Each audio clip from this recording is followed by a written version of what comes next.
Let's take a look at those numbers for Indiana Jones. Now we have the complete 5-day picture, and it's not good. Variety actually puts tanks in the title. Indiana Jones and the Dial of Destiny. Tanks over 5 days, I think, or I think they put it right at the start, but this one's a little bit more accurate with the numbers, so I thought we would go over this one. So Indiana Jones and the Dial of Destiny's 82 million 5-day total, not far from 4th of July disaster Superman Returns. While we got to get some applause in there, ladies and sounded, because this is hilarious. This is another disaster for Disney. It's even worse. This is really bad. This is really bad, I think, with global box office now we're close to 200. That's not good, because you have to factor in the disastrous second weekend drop that's coming, and I assure you it's going to be bad. It'll probably be 50-something%. And if there was another movie to go see this weekend, it would be even worse, but there's nothing coming out this weekend. They strategically put this movie so that it would have 2 weeks to itself. It's not going to matter. People are just going to skip the box office this weekend, because you have to keep in mind this movie's not getting good word of mouth. It's not getting good word of mouth. Nobody likes it. Should never have been made. This movie was made. This is a $300 million movie that got made to push over a female character to replace him, because they totally had plans to do that. There was going to be a series that was supposed to come out this year or something, or very soon, some series titled Indiana Jones, which they never gave us details on. Boy oh boy, I wonder who was gonna star in that. Probably Phoebe Waller-Bridge, who Kathleen Kennedy a week before the movie came out was toting, hey, I could totally see the franchise carrying on with Phoebe Waller-Bridge. Maybe they'll still do it anyway. They got a Rey movie coming out. Who the hell was asking for that? So maybe they'll do it anyway. I mean, she's clearly okay with losing money. Let's admit it, it is amazing she hasn't been fired. She still gets to stay and do all of her. I don't think she's going anywhere. There's a lot of rumors flying around. She's fired. I'll believe it when I hear it. When I see the press statement released, I'll believe it.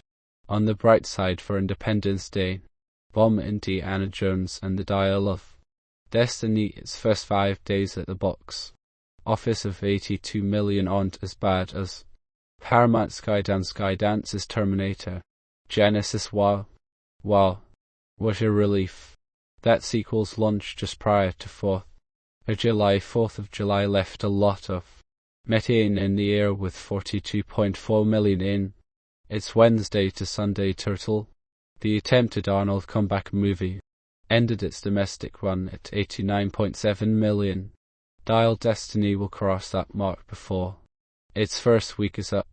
Yeah, that was awful. I remember when that came out, it was great to laugh at that, because they did it was such a stupid idea. Terminator Genesis, kind of the same concept, trotting out 2 old stars, because you had Linda and Arnold in it. Both of them way too old to be in actions pieces. It's too old, and I love Arnold. Well, I used to a lot. He's been really off the wall lately with his, but you can't take away what the man has done. The man has made some great movies. That doesn't mean that I need to see him in another one. I guess he's making a sequel to Commander. Please don't make a sequel to Commander. You're too old. And so told that what he should do is just be in comedies now. Like that works for him, be in comedy movies. But him being in action movies, that's just, it's not gonna work. Just like it doesn't work for Harrison Ford in this one. Comparing July 4th tentpole hits and bombs can be tricky, since the holiday skips around. Sometimes studios launch on a Wednesday and sometimes a Friday for box office and fanatics. Everything is Apples to oranges the last time July 4th fell on a Tuesday. It was 2017 and 2006. With Despicable Me, with the 300 million costing, I think. It's a little bit more than that. Actually, Indiana Jones of the Dow Destiny taking. This weekend it's a tough box office. History repeating itself back in 2006. They bring up Superman Returns, which is also a pretty god-awful movie. Why is it so hard to just look at what Richard Donner did and replicate that? It's so mind-baffling to me, or mind-boggling. So yeah, they're calling it a disaster. Do they have the global numbers in here? No global numbers, but rest assured it's not doing well globally either. I've went over that, and you know how much it made. In China, like $3 million. $3 million. Oh, look at this, another Disney disaster. Elemental. 95 million total. That is bad. Meanwhile, another family movie, Spider-Verse, totaling at 346 million, I think. Worldwide it's close to 6 now. Don't quote me on that, I am not sure, but it's doing damn well worldwide too. So, yet another family movie doing well. This is similar to the Mario situation.